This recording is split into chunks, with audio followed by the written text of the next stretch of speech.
What's up, my people? This week we are talking about hybrid workforce solutions. How are we supposed to stay connected to each other in this hybrid, weird, quasi-virtual, quasi-in-person world? It's tricky, but it requires some thought. And with the right amount of thought and action, we can actually create connection and collaboration in a way that's meaningful, even in this weird, hybrid, post-COVID world we're living in. Drop me a comment, smash that subscribe button, and let's dive in.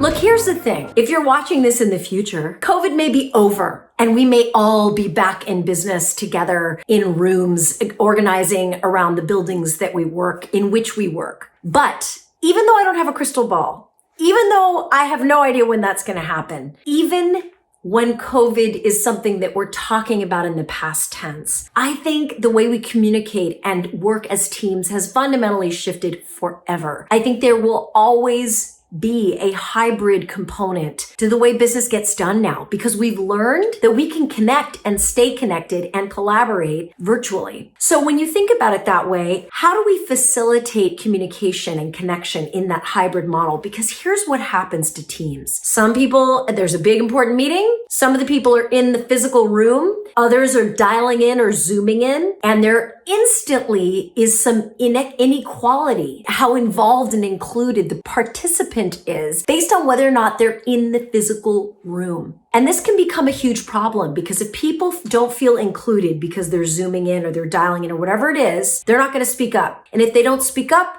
there is a scarcity of ideas that are shared, and plans get made that are probably not ideal because the whole group hasn't been cohesive and together in making those plans or discussing those ideas or moving the ball forward. So the question then becomes, how do we create a model for a meeting that expands the definition of the room where it happens to be not just the physical space, but the container of the meeting itself? And I have some ideas about that. These are ideas that I've been working with clients over the past couple of years to sort of fine tune and perfect. But one of the most powerful things you can do at the top of a meeting as a leader, if you are trying to make a hybrid moment feel good for everyone in the meeting and not just the ones in the physical room, I would kick off the meeting by acknowledging that we are a mixed group, that there are people in the physical room and in the metaphorical room, but that your intention is for the room where it happens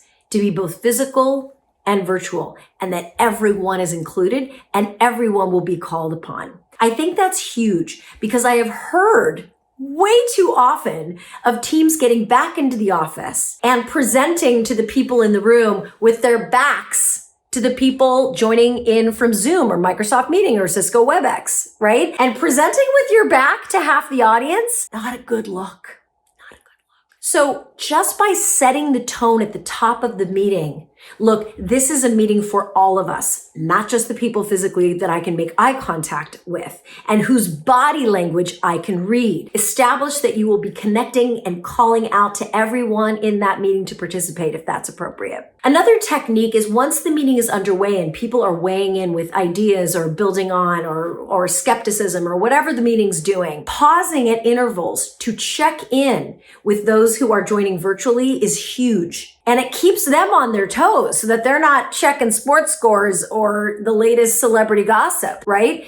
They are fully engaged because they know they will be called upon for a reaction. So setting the tone, checking in with people, but most of all, mentally holding in your mind the metaphor that the room is not just the physical space, those go a long way for making these hybrid experiences as rich as in person, but pretty darn close. The last thing I want you to think about is systems and habits for teams that can kick off meetings in a way that creates instant connection. I was talking with a very dear friend of mine who runs a large team at a very large software company. And she got her team into the habit of beginning every group team meeting, whether it's hybrid or in person or purely virtual, with 5 minutes of gratitude, meaning everybody has to go on mute and write an email or a letter, if that's what moves them, thanking someone who made a difference for them or the team. over the past week. So for example, at the top of the hour, she's like, okay, everybody, time to do our gratitude work. For 5 minutes, people go, they send a quick email. Hey, so-and-so, thank you for going the extra mile on that deal last week. Thank you for da-da-da-da-da. And she said once they come back, people share who they thanked and why. Takes about maybe 10 minutes total. And she said what happens is it starts the meeting on a certain note, right? It spins a vortex of positive energy, of a bias toward thinking about the good in people.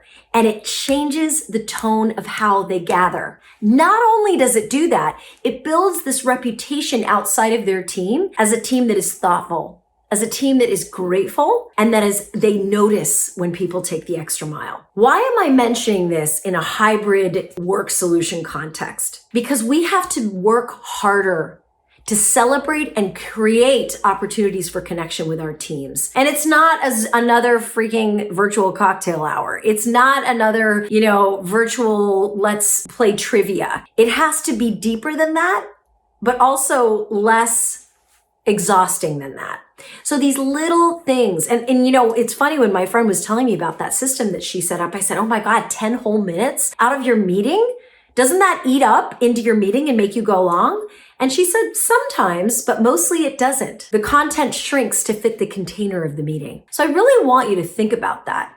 If you have 90 minutes set for a meeting, people are going to fill 90 minutes. But if you have 50 minutes set, 10 of it for a gratitude practice, you'll find that you get it done in 40. A lot.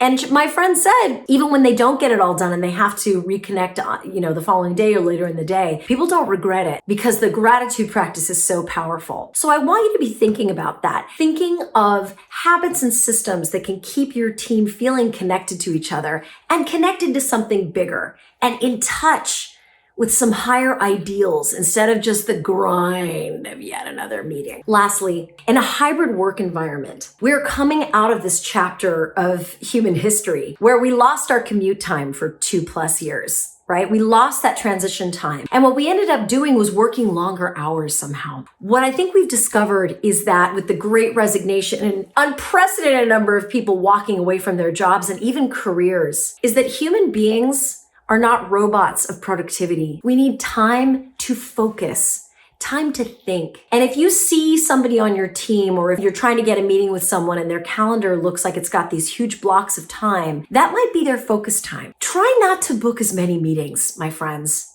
Try to say no when you're invited to meetings that you don't think you can add any value to. We have learned the hard way that back-to-back meetings burns people out. And people walk out. And the effort it takes to hire new people and to replace those humans is a lot. And we can avoid this by giving people space and time to focus without being interrupted, to focus without having to check email 5 minutes to look busy for their boss to make sure they're online. We got to start cutting each other some slack. And I know you're probably already doing this because this is something most of us are having to do these days. But I really think in a hybrid work environment, we have to get absolutely ruthless about protecting our focus time, our time for deep work. I hope that was helpful, you guys. Please drop me a note. Let me know what you think. And I'd love to hear your ideas for working better in a hybrid situation, for connecting, for creating that sense of team closeness in these weird and wild times. And as always, thank you for joining. Like and subscribe, drop me a comment, and shine on. We need your light. I'll see you next time.